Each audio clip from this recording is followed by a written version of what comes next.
होता है हाथ का। इन दोनों का संस्कृत में संधि विच्छेद करने से पुष्प प्लस कर, इस नगर का नाम हुआ पुष्कर और जल का नाम हुआ पुष्कर। षष्ठी के रचयिता जगत पिता श्री भगवान ब्रह्मा जी है। अपना मानव जाति का उत्पत्ति पुष्कर से हुआ है, मृत्यु लोक का उत्पत्ति पुष्कर से हुआ है। जी मैं आपको सब बताऊंगा, आप जो पूछना है सब बाद में पूछने का। पुष्कर राज का कोई मंदिर या मूर्ति वगैरह नहीं है। जैसे अपने गंगा जी का जल होता है, यमुना जी का जल होता है, वैसे इस पवित्र जल का ही नाम पुष्कर राज सरोवर है। ये पुष्कर नाम कैसे हुआ है? पुष्प नाम होता है फूल का और कर नाम होता है हाथ का। इसको संस्कृत में संधि विच्छेद करने से पुष्प प्लस कर, इस नगर का नाम हुआ पुष्कर और जल का नाम हुआ पुष्कर। षष्ठी के रचयिता जगत पिता श्री भगवान ब्रह्मा जी है। अपना मानव जाति को उत्पत्ति पुष्कर से हुआ है, मृत्यु लोक का उत्पत्ति पुष्कर से हुआ है। जब विष्णु भगवान क्षीर सागर में शयन कर रहे थे तो जगत पिता श्री भगवान ब्रह्मा जी ने उनके पास में जाके बोला कि हे देव, हे नारायण, इस मृत्यु लोक के अंदर समस्त 33 कोटि देवी देवता के स्थान बने हुए हैं। अगर मेरा कोई तीर्थ या मेरा कोई स्थान नहीं होगा तो मेरे को कौन दिखाने का ब्रह्मा क्या चाहिए? तो विष्णु भगवान की नाभि में से 3 कमल के पुष्प निकले, उसमें से जगत पिता श्री भगवान ब्रह्मा जी का उत्पत्ति हुआ। तो भगवान ब्रह्मा ने कहा कि जहाँ कहीं मृत्यु लोक के अंदर तपोभूमि होगी, पावन जगह होगी, वहाँ पे जाके तीनों पुष्प गिरेंगे, वैसे में षष्ठी का रचयिता कहलाऊंगा। तो भगवान ब्रह्मा ने तीनों पुष्पों को आकाश गंगा में छोड़ा और तीनों पुष्प ब्रह्मांड के पृथ्वी के चक्कर लगाने के पश्चात वो जल के बीच में आके गिरे थे। यहाँ गिरने के पश्चात अस्पताल से होकर जल निकला। जल निकलने के पश्चात भगवान ब्रह्मा जी ने यहाँ पर अकेले बैठकर कहीं हजारों साल तक बैठकर यहाँ पर तपस्या की थी। तपस्या करने के पश्चात ऐसा है कि कोई भी काम करते हैं तो शुभ मुहूर्त देख के किया जाता है, हवन यज्ञ पाठ पूजा करते हैं, अंत वो काम सफल नहीं होता है। तो भगवान ब्रह्मा जी ने यहाँ पे हवन का मुहूर्त निकाला कार्तिक एकादशी, जो दीपावली दशरथ बाद में एकादशी लेके पूर्णिमा तक ये 5 रोज का मुहूर्त निकाला। इसी पृथ्वी पुष्कर राज का गुरु महाराज का कार्तिक मेला बढ़ता है। इसके अंदर लाखों लोग आते हैं, वो जल का स्नान करते हैं, जल का ही बैठ के फूल प्रसाद चढ़ाते हैं। तो हवन यज्ञ के लिए धर्मपत्नी का जीरो होता है। तो भगवान ब्रह्मा जी के 2 पत्नियां थी। पहला पत्नी सावित्री माता जो मेले लोग है उसका व्रत करते हैं। दूसरा पत्नी श्री वेद माता गायत्री जो अपन वेद मंत्र बोलते हैं। ये दूसरा पत्नी कैसे आया?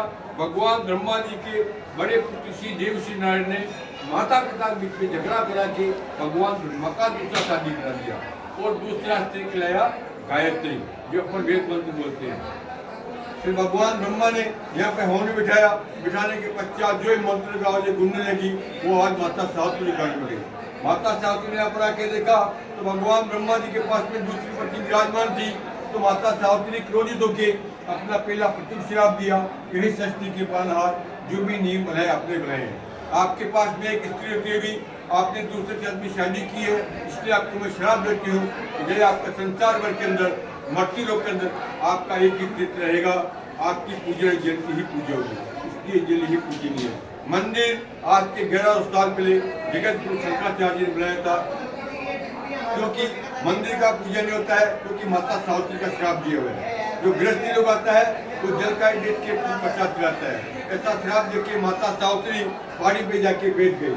तो उसका तीर्थ में दूसरा काम होता है जिसके घर में कोई गुजर जाता है हड्डी अस्थि लाके पेश करते हैं। तो तीसरा काम होता है जो परिवार के साथ में आता है तो जोड़े से आता है, वो जोड़े से बैठ के प्रसाद चढ़ाता है। जो अकेला आता है वो अकेला बैठ के प्रसाद चढ़ाता है। इसमें रोले मोले कुमकुम नाई लगाता है, वो जल के बैठ के नाम घोष से बैठ के चढ़ाता है। 21 रुपये का फूल प्रसाद का चला जाता है, वो जल के बैठ के चढ़ा जाता है।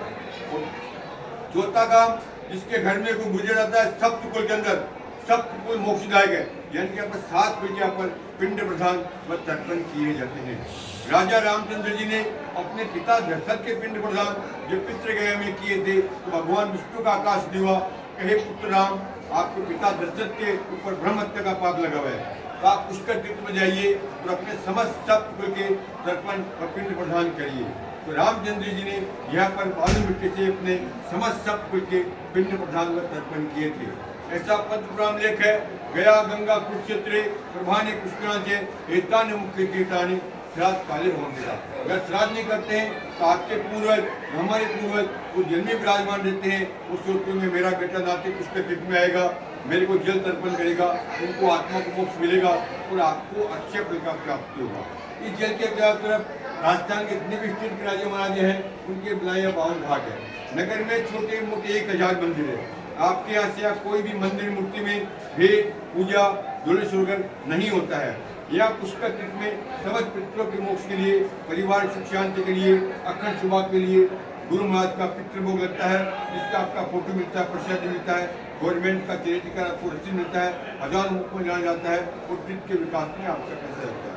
कोई ठाकुर जी का लड्डू का भोग लगाता है, कोई चावल का लगाता है।